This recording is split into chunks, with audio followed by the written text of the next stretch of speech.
আসসালামু আলাইকুম রহমতুল্লাহ। আমাদের একটা মাল যাইতেছে নোয়াখালী চন্দ্রগঞ্জ, এই যে হচ্ছে ভাই মাল নিতে আছে। আসসালামু আলাইকুম রফিক ভাই, কেমন আছেন? ইনশাল্লাহ আলহামদুলিল্লাহ, আল্লাহর রহমতে ভালো আছি। আমার খামারের লোকেশন হলো লক্ষ্মীপুরে পড়ছে, লক্ষ্মীপুর চন্দ্রগঞ্জ এখন একটা নতুন উপজেলা হয়েছে।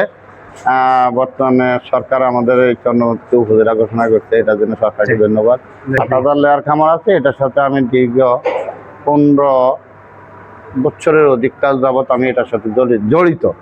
এই 15 বছরের আগে হয়তো আমি কিছু সার্ভিস করতাম, গভর্নমেন্ট একটা সার্ভিস করতাম, সার্ভিসের ফাঁকে অবশ্যই ব্যবসাটাও চালাইছি। সেই সুবাদে আমার লাগে মিলন ভাইয়ের সাথে আমার সম্পর্ক। এই গাজী পোল্ট্রি থেকে মাল নেন আপনি?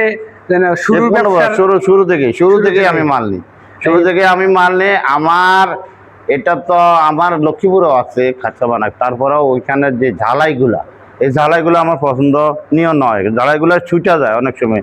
তো এখানে এই জন্যে আমি আসছি, উনি আমার বিশ্বস্ত লোক, সে কারণে মনে করেন যে উনি ভালো ঝালাই এবং ভালো মানের তার এবং ভালো মানের লোহা অ্যাঙ্গেল, এগুলো সব কিছু অ্যাকুরেট পাওয়া যায়।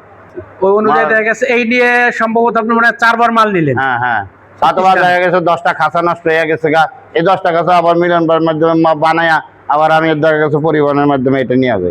আর বেশি মাল হলে তো ফিকা ফিনি। আচ্ছা তারপরে যদি মাল যদি ভালো লাগে, আপনার আশেপাশে যে সব খামার আছে আমাদের কথা বলবেন, যাতে আমাদের এখান থেকে অবশ্যই আমি বলছি এবং বলবো, যাতে কোনো খামারি যাতে প্রতারিত না হয়। এইটাই সুন্দর। রফিক ভাই আপনাকে অনেক ধন্যবাদ। Thank you.